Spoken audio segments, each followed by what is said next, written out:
Dice, Chuck Fry era un joven muy inteligente de 17 años. Poseía altas dotes intelectuales y un nivel sumamente alto de motivación. Después de graduarse de secundaria con los grados más altos de su clase, entró a la universidad, donde continuó sobresaliendo en sus estudios.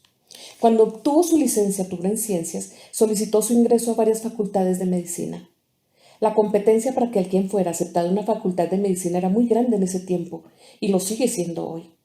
En ese entonces yo era profesor en la Facultad de Medicina en la Universidad del Sur de California, donde cada año recibían 6.000 solicitudes y solamente 106 alumnos eran aceptados.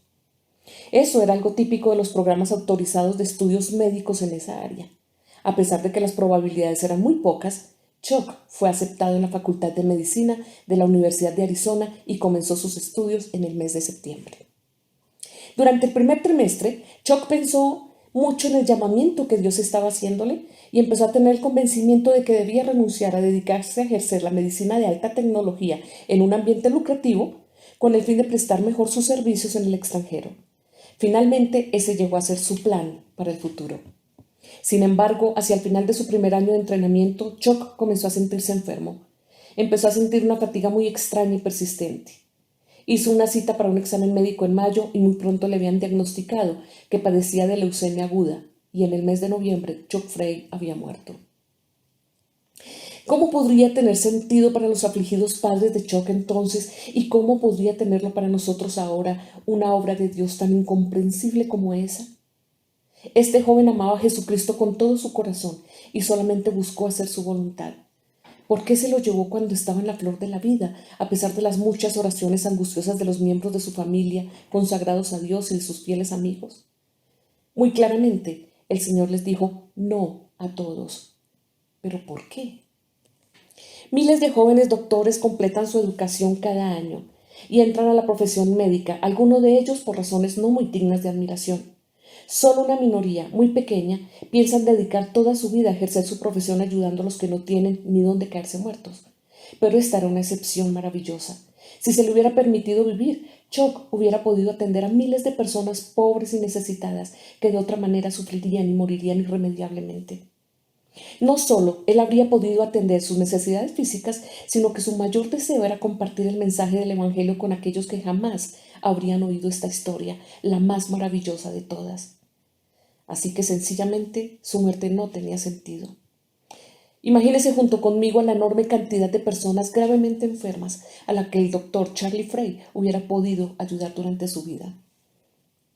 Algunas con cáncer, otras con tuberculosis o con trastornos congénitos, y algunas que aún serían niños demasiado pequeños para ni siquiera poder comprender su dolor. ¿Por qué habría de negarles la divina providencia a sus dedicados servicios de médico? Existe otra dimensión de la historia de Frey que completa este cuadro.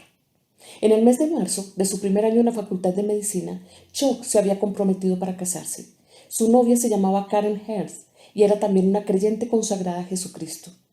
6 semanas después de su compromiso, ella se enteró de la enfermedad mortal que Chuck padecía, pero decidió seguir adelante con los planes para la boda. Ambos se convirtieron en marido y mujer menos de 2 horas antes de su trágica muerte. Luego Karen se matriculó en la Facultad de Medicina en la Universidad de Arizona y después de graduarse se dedicó a trabajar como doctora misionera en Swaziland, África del Sur. La doctora Frey sirvió allá hasta 1992 en un hospital sostenido por una iglesia. Estoy seguro de que ella se pregunta en medio de tanto sufrimiento por qué no le fue permitido a su brillante y joven esposo que cumpliera su misión como su colega en la profesión médica.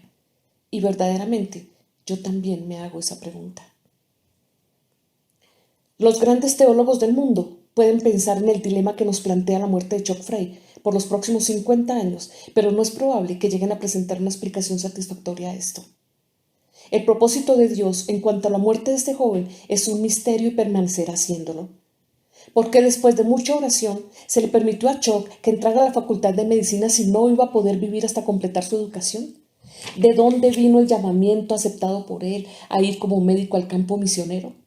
¿Por qué le fue dado tanto talento a un joven que no podría utilizarlo? ¿Y por qué fue acortada la vida de un estudiante tan maduro y prometedor cuando muchos adictos a las drogas, borrachos y hombres malvados viven largas vidas siendo una carga para la sociedad?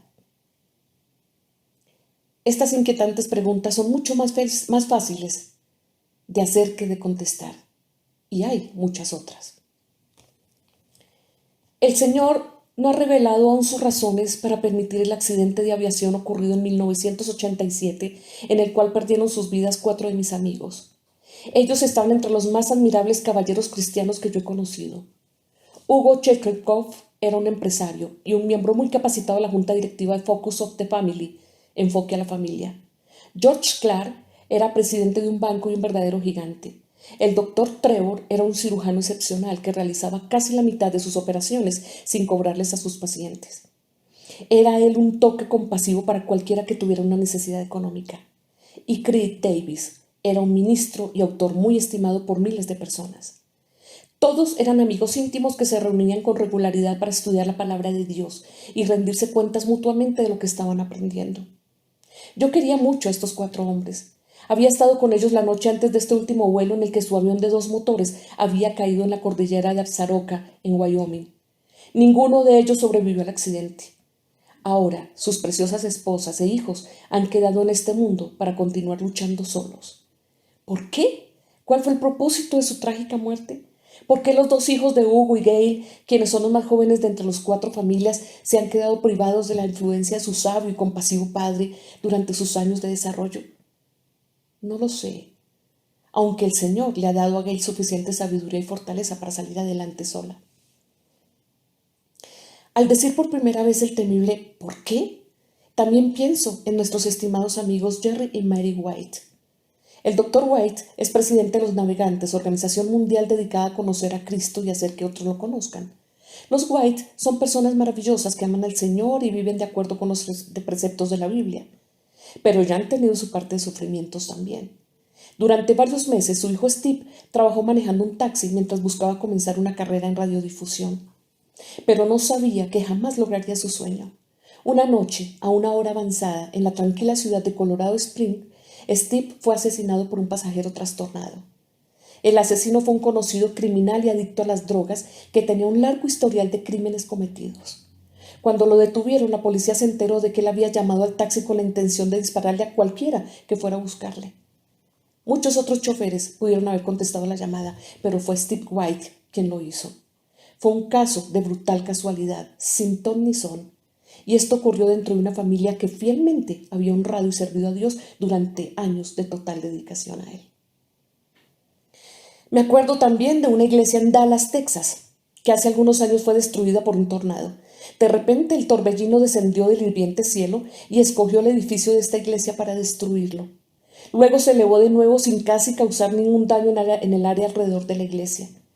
¿Cómo interpretaría usted esta obra de Dios si fuera miembro de esa congregación?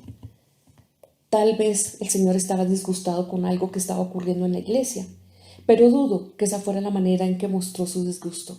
Si fuera así, ¿cómo Dios trata con la desobediencia y entonces, tarde o temprano, cada santuario estaría en peligro? Así que, ¿cómo explicamos la destrucción causada por el tornado tan selectivamente? Yo no trataría de explicarlo. Sencillamente, hay momentos cuando las cosas salen mal por razones que quizá nunca comprenderemos.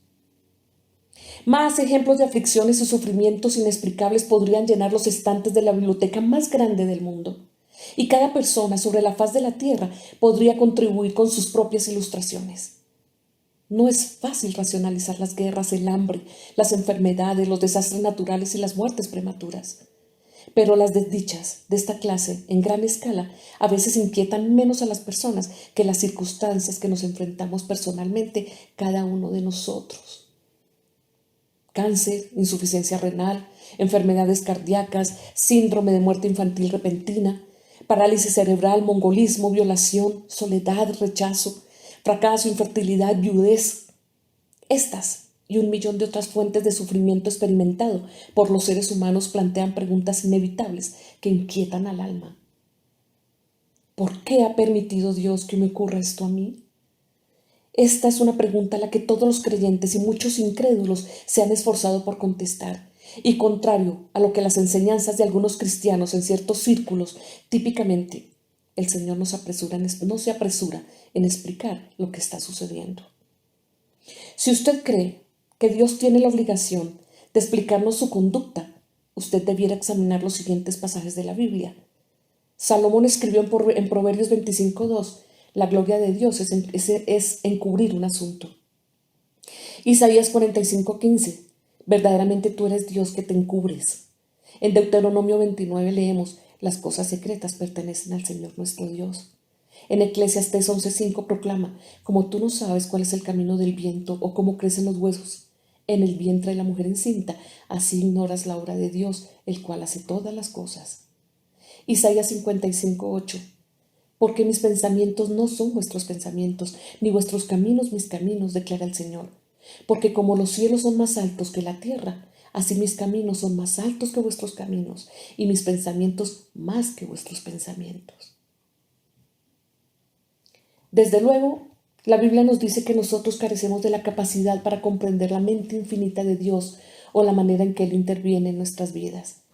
Qué arrogantes somos cuando pensamos lo contrario. Tratar de analizar su omnipotencia es como si una ameba tratara de comprender el comportamiento del ser humano. Romanos 11:33 indica que los juicios de Dios son insondables y sus caminos inescrutables. Una manera de hablar parecida a esta la encontramos en la primera de Corintios 2:16, donde dice, ¿quién ha conocido la mente del Señor para que le instruya? Por supuesto, a no ser que Dios escoja explicarnos su comportamiento, lo cual Él no suele hacer, sus motivos y propósitos están fuera del alcance de nosotros los seres mortales. Lo que esto quiere decir en términos prácticos es que muchas de nuestras preguntas, especialmente las que empiezan con las palabras ¿por qué?, tendrán que quedarse sin respuesta por ahora. El apóstol Pablo se refirió al problema de las preguntas sin contestar cuando escribió, ahora vemos por espejo, oscuramente, mas entonces veremos cara a cara. Ahora conozco en parte, pero entonces conoceré como fui conocido. Pablo estaba explicando que no tendremos el cuadro completo hasta que estemos en la eternidad. De ahí se deduce que debemos aprender a aceptar nuestra comprensión parcial de lo que sucede. Lamentablemente, muchos jóvenes creyentes, también algunos más viejos, no saben que habrá momentos en la vida de cada persona cuando las circunstancias no tendrán sentido, cuando nos parece que lo que Dios ha hecho no tiene sentido. Este es un aspecto de la fe cristiana del cual no se habla mucho. Tenemos tendencia a enseñarles a los nuevos cristianos las porciones de nuestra teología que son atractivas para la mente secular. Por ejemplo, las cruzadas estudiantiles y profesionales para Cristo, un ministerio evangelístico al cual respeto mucho, que ha distribuido millones de folletos titulados Las 4 leyes espirituales. El primero de esos 4 principios bíblicos dice, Dios le ama y tiene un plan maravilloso para su vida. Esa declaración es totalmente verdadera. Sin embargo, da a entender que el creyente siempre comprenderá ese plan maravilloso y que lo aprobará. Y eso podría no ser cierto. Para algunas personas, tales como Johnny Erickson, el plan maravilloso significa vivir en una silla de ruedas como una cuadripléjica. Para otras significó una muerte prematura, pobreza o el desprecio de la sociedad. Para el profeta Jeremías significó ser arrojado en una cisterna. Para otros personajes bíblicos significó su ejecución. Sin embargo, aún en las más terribles de las circunstancias, el plan de Dios es maravilloso, porque finalmente, a los que aman a Dios, todas las cosas que estén en armonía con su voluntad le ayudan a bien. Esto es, a los que conforme a su propósito son llamados. Romanos 8:28.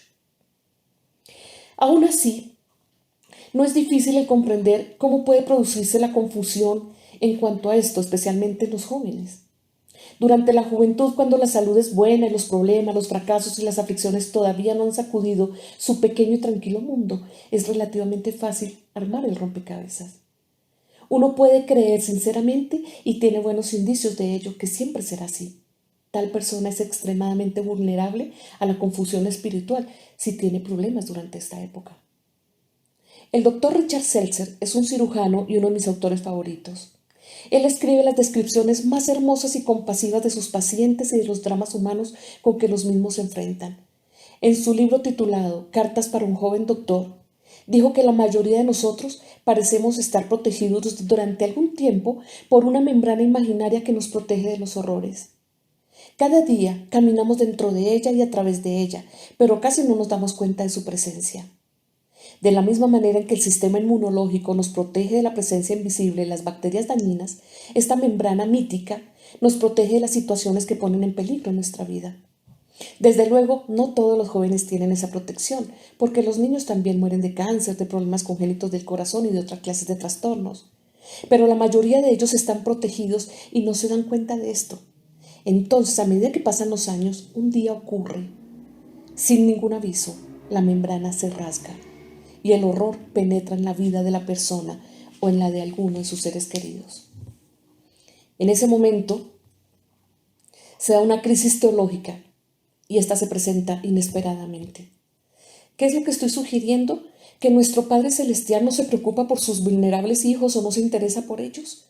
¿Que se burla de nosotros, los simples mortales, como si fuéramos parte de alguna broma cósmica cruel? Es casi una blasfemia el escribir tales disparates. Cada descripción de Dios que se hace en la Biblia lo presenta como infinitamente amoroso y bondadoso, cuidando tiernamente a sus hijos terrenales y guiando los pasos de los fieles. Él dice: pueblo suyo somos y ovejas de su prado, en el Salmo 103. Su gran amor por nosotros le movió a enviar a su Hijo unigénito como sacrificio por nuestro pecado, para que pudiéramos escapar del castigo que merecemos. Él hizo esto porque de tal manera amó al mundo. Juan 3:16. El apóstol Pablo lo expresó de la siguiente manera: por lo cual estoy seguro de que ni la muerte, ni la vida, ni ángeles, ni principados, ni potestades, ni lo presente ni lo porvenir, ni lo alto ni lo profundo, ni ninguna otra cosa creada nos podrá separar del amor de Dios que es en Cristo Jesús, Señor nuestro. Romanos 8:38. Isaías nos comunicó este mensaje enviado directamente por nuestro Padre Celestial. No temas, porque yo estoy contigo. No desmayes, porque yo soy tu Dios que te esfuerzo. Siempre te ayudaré, siempre te sustentaré con la diestra de mi justicia. Isaías 41:10. No, el problema no tiene nada que ver con el amor y la misericordia de Dios. Sin embargo, este problema persiste. Mi principal preocupación acerca de esto y la razón por la que decidí escribir este libro es ayudar a mis hermanos en la fe que están luchando con circunstancias que no tienen sentido.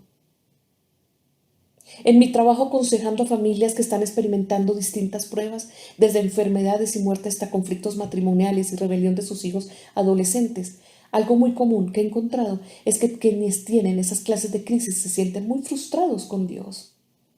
Esto es cierto, muy en particular, cuando suceden cosas que parecen absurdas e inconsecuentes con lo que se les está enseñando o de lo que ellos han entendido. Luego, si el Señor no les rescata de las circunstancias en que están enredados, rápidamente su frustración se deteriora, convirtiéndose en ira y una sensación de haber sido abandonados. Finalmente, surge la desilusión y el espíritu comienza a marchitarse. Esta es la primera parte que leemos de cuando lo que Dios hace no tiene sentido para nosotros. Nos vemos en otro momento y continuamos con otra parte de este maravilloso libro del Dr. James Dobson. Muchas gracias por escuchar.